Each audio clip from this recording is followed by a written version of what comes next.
오늘의 라운드 테이블은 이분과 함께하도록 하겠습니다. 2011년부터 2020년까지 10년 연속 주요 언론사에서 파생상품 부문 베스트 애널리스트로 선정되신 엄청난 분이신데요. 미래에셋 자산운용 최창규 ETF 리서치 본부장님 모셨습니다. 안녕하세요. 네, 안녕하세요. 제가 앞서 리서치를 해서 조금 소개를 첨언했는데 네. 마음에 드셨을까요? 제가 한경에는 상 받으러 많이 왔었기 때문에 너무나 익숙한 데고요. 집 같은 곳이겠네요. 네, 그렇습니다. 또 이렇게 칭찬까지 해주시니까 몸둘 바를 모르겠습니다. 집 같은 편안한 분위기에서 한번 편안하게 시작을 해보도록 하겠습니다. 네. 그럼 바로 본론으로 들어가서 오늘 시장의 가장 뜨거운 감자인 일본 이야기부터 한번 해보도록 하겠습니다. 앞서 제가 브리핑에서 금리 이야기로 시작을 네. 했는데요.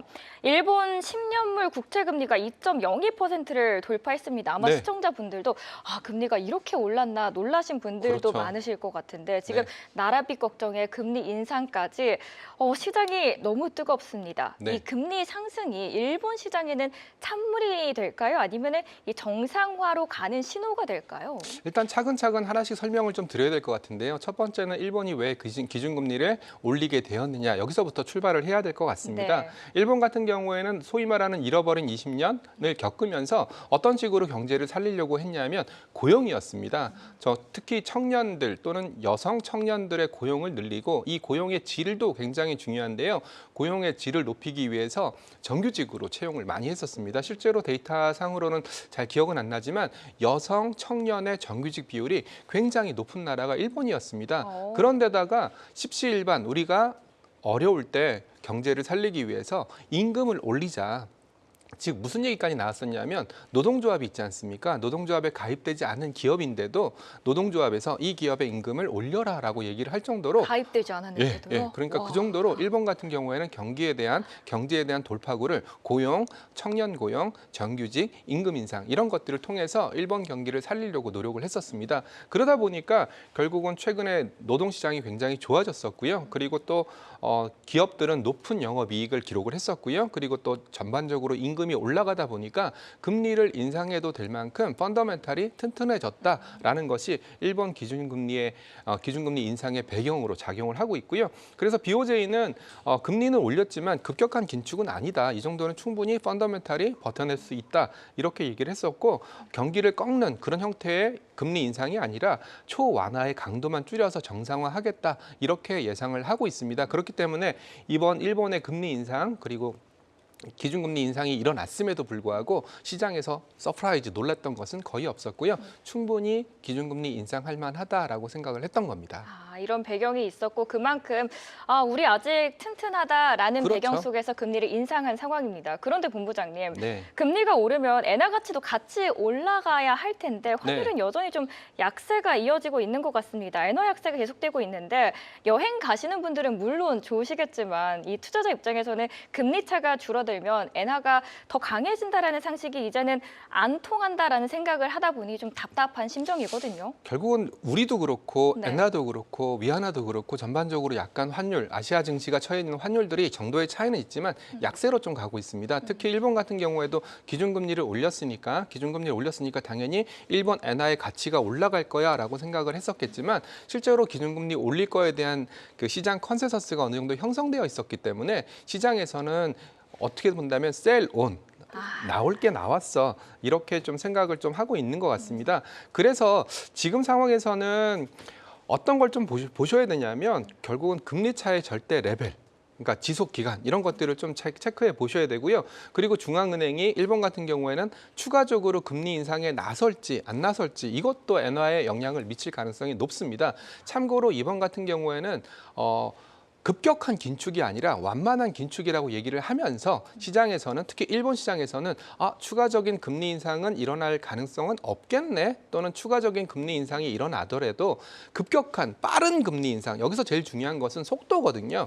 속도 즉 금리 인상을 하더라도 천천히 하면 시장에서 어느 정도 녹아 들어가겠지만 급격한 인상이 없겠다라고 생각을 하니까 엔화의 가치가 올라가긴 힘들겠구나 이렇게 좀 판단을 한 것 같습니다. 그리고 또 어찌됐건 지금은 글로벌 위험자산 선호 그리고 일본도 마찬가지입니다. 미국의 대미 투자액이 상당한 상황이기 때문에 달러에 대한 수요는 굉장히 많은 상황이거든요. 그렇기 때문에 엔화의 약세가 좀 더 이어졌다 이렇게 좀 생각을 할 필요가 있고요.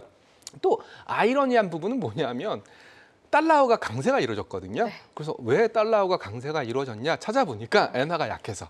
아, 오히려 서로 이렇게 주고받는 영향을. 그러니까 결국은 엔화가 약세를 가게 된 이유는 기준금리 인상의 속도가 굉장히 완만할 거다, 네. 빠르게 이루어지지 않을 거다 이런 것들이 엔화의 약세 요인으로 작용했더니 네. 오히려 달러화 입장에서는 엔화가 약세네? 그러면 아, 달러가 더 재밌네요. 강세여야지 이런 약간 또 상호보완적인 그런 아이러니한 상황들도 형성되고 있습니다. 엔화 약세, 일단 속도 조절이 더 중요하다라고 말씀을 해주셨는데 이 약세 언제까지 갈 거라고 보세요? 글쎄요, 저는 지금 상황에서는 좀 더 장기간 이루어지지 않을까 이렇게 생각을 하고 있는데요. 이번 금리 인상은 어느 정도 예고된 이벤트였고요. 그리고 BOJ의 톤이 굉장히 중요한데 네. 추가 인상 시기, 강도 이런 것들이 좀 유보적이다 뭐 이런 식으로 얘기를 좀 하고 있기 때문에 이래서 엔화 강세의 전환이 좀 제한되고 있고요. 마지막으로 뭐 재정 프리미엄, 즉 이자 부담 비용이라든지 이런 것 때문에 엔화의 약세는 좀 더 이어지지 않을까라는 생각을 좀 하고 있습니다. 아직은 더 지켜봐야 될 것 같네요. 이 엔화 약세의 흐름은. 네. 일본은 좀 복잡한 것 같지만 네. 미국은 연말 분위기가 물씬 나는 것 같습니다. 그렇습니다. 저도 그래서 오늘 한번 빨간 붉은색 옷을 입어봤는데 혹시 우리- 뿔은 안 다셨나요? 뿔은 제가 네. 이번 주 며칠 뒤에 달 예정입니다. 아, 예. 그때도 곧 나오시면 네.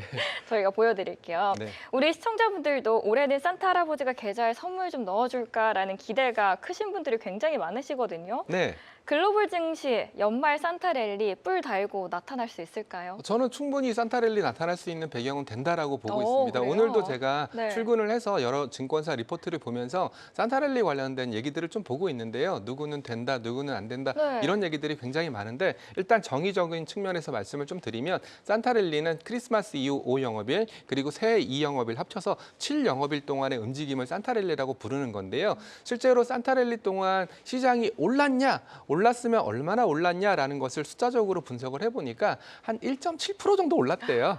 1.7%. 근데 1.7% 갖고 우리가 랠리다라고 표현쓰기는 아쉽죠. 굉장히 아쉽잖아요. 근데 이 1.7% 올랐던 확률. 네. 우리가 주식시장은 항상 5대5다라고 얘기를 하지 않습니까? 오르거나 떨어지거나. 네. 근데 10번 중에 7번이 올랐습니다.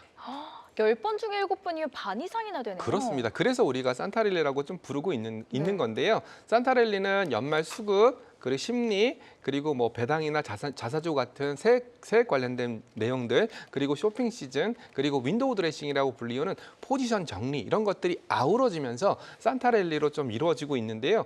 최근에는 본다면은 미국 같은 경우에는 뭐니 해도 마이크론의 실적이 모든 걸 얘기를 해주고 있지 않습니까? 결국 AI 관련된 주식들이 실적을 내고 있고, 그쵸. 그리고 또 최근에 또 특징 중에 하나가 뭐냐면 AI가 주춤할 때 non AI, 그러니까 금융이라든지 뭐 아니면 경기 가치주라든지 소비재라든지 이런 것들이 또 상당한 아웃퍼폼을 보여주고 있거든요. 이런 걸 봤을 때는 미국장만 놓고 따지면 네. 산타랠리가 일어날 가능성은 충분하다라고 저는 생각하고 있습니다. 산타랠리 그러면 내년에도 올해는 사실 AI가 키워드였잖아요. 네. 내년에도 AI가 주도주가 될까요? 지금 상황에서는 그걸 부인하기는 어려울 것 같아요. 어. 왜냐하면 결국은 AI가 돈을 얼마나 벌어들이느냐 이게 이제 핵심인 상황이 됐는데 네. 챗 GPT가 거봐 우리 이만큼 돈 많이 벌고 있잖아라는 것을 보여줬지 않습니까? 마진이 상당히 개선됐었기 때문에 이제는 저는 이런 생각까지 합니다. AI가 과도한 캐펙스, 자본적 지출 투자로 인해서 수익성이 많이 떨어졌다라고 생각하겠지만 뭐 예를 들어 AI 소프트웨어, 뭐 팔란티어라든지 스노우플레이크라든지 이런 회사들이 돈을 벌어들이는 모습만 보여준다면 시장은 다시 한번 깜짝 놀라지 않을까. 드디어 AI가 우리 생활 속에 들어올 거야라고 얘기를 할 것 같고요. 그리고 또 AI가 또 현실로 나온 게 소위 말하는 피지컬 AI 자율주행이지 않습니까? 그쵸. 근데 지금 테슬라 같은 경우에는 자율주행 측면에서도 굉장히 잘하고 있고 한국에서도 또 자율주행하는 차들이 돌아다니고 있는 현실을 바라볼 때 내년에는 AI가 우리 눈앞에 와서 현실화되는 그런 국면들이 나타날 것 같고요. 또 한 가지 말씀드리면 우리 한 3년 전에 메타버스 혹시 기억나시나요? 기억나죠. 네, 메타로도 바꿨잖아요. 예, 제가 그걸 보면서 느꼈던 건데 네. 제가 안경을 끼고 있지 않습니까? 이제 프롬프트가 안경에 나오지 않을까. 저도 그거 좀 기대를 하고 있습니다. 곧 나올 것 같아요. 결국 이런 갤럭시 XR이라는 게 있는데요. 네. 뭐 애플의 비전 프로라든지 이런 것들도 저는 내년에 어느 정도 상용화되면서 우리가 안경을 끼고 유튜브를 본다든지 안경을 끼고 프롬프트를 본다든지 안경을 끼고 뭐 챗GPT를 구동한다든지 이런 시대가 올 거니까 저는 굉장히 현실화되는 우리 생활 속에 다가오는 AI가 내년이 본격화될 거다라고 생각하고 있습니다. 내년 저는 조금 더 착하게 살아야 되나 싶었는데 네.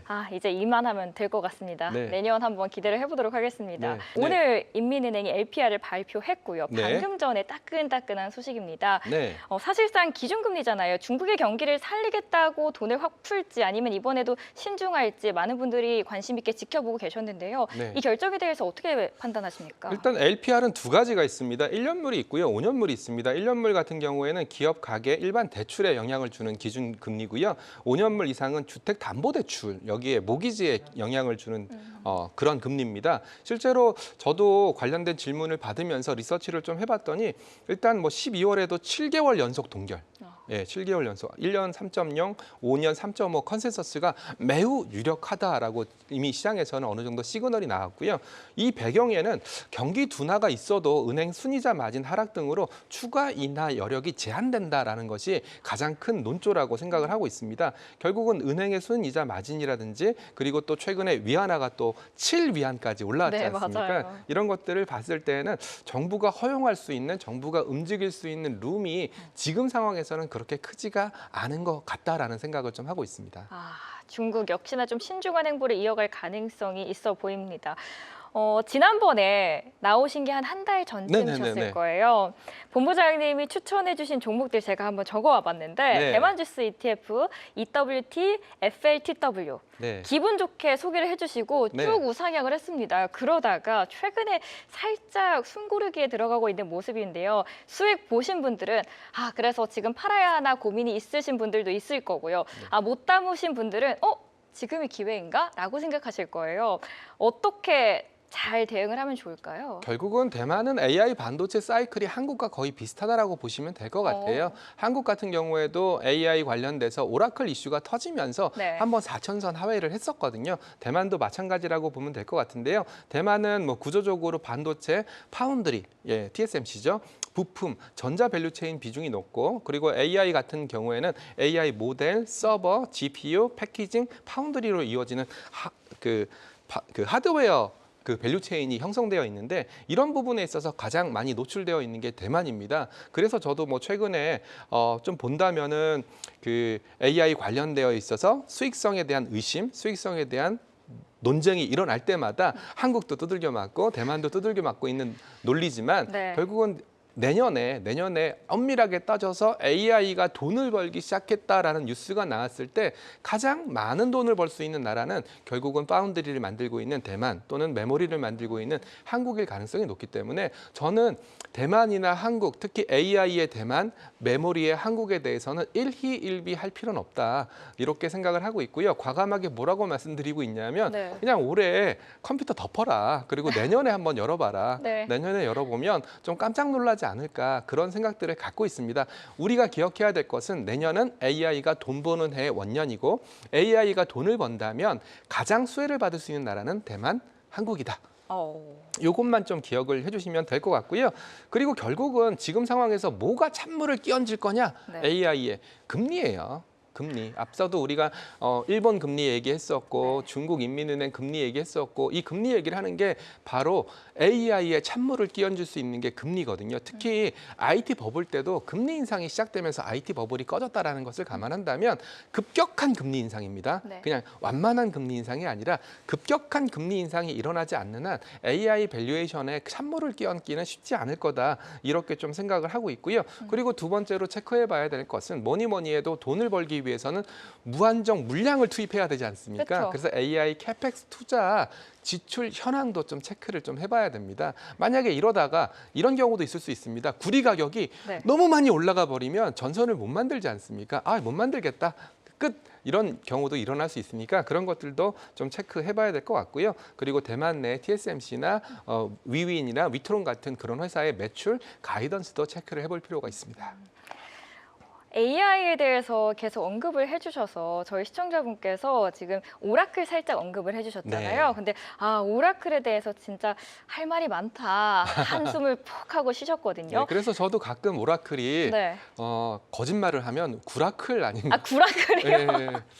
지금 오라클이 보니까 네. 사실 AI 거품론이 나왔던 이유가 오라클의 실적 안에 있었던 그 부채 때문이었잖아요. 근데 그렇죠. 또 이번에 틱톡이랑 같이 협업을 하면서 그 부채가 조금 수익화될 수 있다, 이제 괜찮아질 수 있다라는 관점들도 나오고 있는데 앞으로의 전망 어떻게 보시는지 살짝 부탁드릴게요. 결국 오라클 입장에서는 저는 오라클에 대해서 면밀하게 분석은 해보진 않았지만 오라클 입장에서는 AI에 올인할 수밖에 없는 상황이다라고 생각을 하고 있습니다. 그리고 아울 캐피탈이 일종의 투자를 철회한 것은 네. 저는 그거는 AI의 영역이 아니라 파이낸스의 영역이라고 생각하거든요. 아울 캐피탈 같은 경우에는 소위 말하는 돈을 빌려주는 그런 회사지 AI 산업의 미래, AI의 꿈 이런 걸 현실화하겠다 이런 친구들은 아니거든요. 그리고 또 오라클도 뭐라고 얘기했냐면 다른 투자자를 모색하고 있고 찾고 있다. 맞아요. 즉 결국은 아울 캐피탈 입장에서는 오라클에 대해서 전반적으로 부정적 또는 AI 산업에 대해서 부정적인 인식을 가졌다기보다는 자신의 계산에 맞지 않았기 때문에 투자를 철회했다. 이렇게 분석을 하고 있고요. 결국은 오라클 입장에서는 AI 헤게모니에서 뒤처지지 않기 위해서는 참고로 지금 전 세계 유니콘 중에 비상장한 대기업 중에서 3위가 틱톡이거든요. 예, 3위가 틱톡, 1위가 스페이스X, 2위가 오픈 AI, 아마 3위가 틱톡일 겁니다. 그래요? 그 정도로 지금은 내년은 IPO의 해, 특히 성장성을 이미 갖춘 IPO의 해니까 저는 오라클과 틱톡이 결합한다면 그 파워는 굉장히 세질 거다라고 생각을 하고 있습니다. AI의 해 안에서 대만과 한국이 기대된다라고 말씀을 해주셨습니다. 한국 안에서 어떤 기업 가장 유망할까요? 한국에서는 무조건 지금 상황에서는 AI의 모멘텀을 따른다면은 하이닉스로 갈 수밖에 없습니다. 삼성보다도요? 네, HBM 관련돼서 가장 앞선 기술력 그리고 2026년 완판. 마이크론도 뭐라고 얘기했냐면 2028년까지 HBM 시장이 1,000억 달러에 달할 거다라고 얘기를 했기 때문에 HBM에서 가장 빠른 하이닉스가 AI 관련해서는 가장 빠르다라고 생각을 하고 있고요. 그리고 또 잠재 성장력 그리고 오픈 AI GPU를 필두로 하는 엔비디아와 구글의 TPU를 기반으로 하는 구글의 진영이 싸운다라고 가정한다면 거기서 어부질이 득을 볼 수 있는 회사는 삼성전자가 아닐까. 왜냐하면 파운드리도 이미 어느 정도 정상화됐기 때문에 그래서 AI 산업의 경쟁이 치열해진다라고 하면 삼성전자, 기존의 AI 산업 추세를 따라가겠다라고 하면 하이닉스 중심으로 될 것 같고요. 제가 그때 대만을 말씀드리면서 강조했던 게 결국은 칩이 중요한 게 아니라 지금은 기판이 굉장히 중요하니까 고성능 기판을 만드는 회사들 그리고 거기에 전력을 납품하는 회사들 그리고 심지어 최근에는 금, 은에 이어서 동, 구리까지 올라가고 있거든요. 그러면 구리가 가장 많이 쓰이는 것은 전력일 테니까 구리 가격이 올라갔다라는 말은 전력기기 특히 케이블, 광통신 이런 쪽으로 굉장히 쇼티지가 많이 나고 있다라고 설명을 할 수 있기 때문에 그런 순서대로 들어가시는 게 좋을 것 같습니다. 너무 명확하게 설명을 해주셔서 아마 시청자분들께서도 많은 힌트를 얻으셨을 것 같습니다. 벌써 한 해가 거의 끝나갑니다. 시간 참 빠르지 않습니까? 저도 이제 며칠만 있으면 네. 연식이 올라가서 굉장히 슬픕니다. 연식이 올라가게 되면 또 감가상각을 때려야 되기 때문에 그런 일이 많이 발생하면 안 될 텐데요. 자, 그걸 발생하지 않기 위해서 또 저희 수익이 많이 나야 되지 않습니까? 네. 이제 정말 2026년 준비를 해야 될 시점이 왔는데요. 또 워낙 시장의 변동성이 크다 보니까 네. 막막하신 시청자분들도 많으실 겁니다.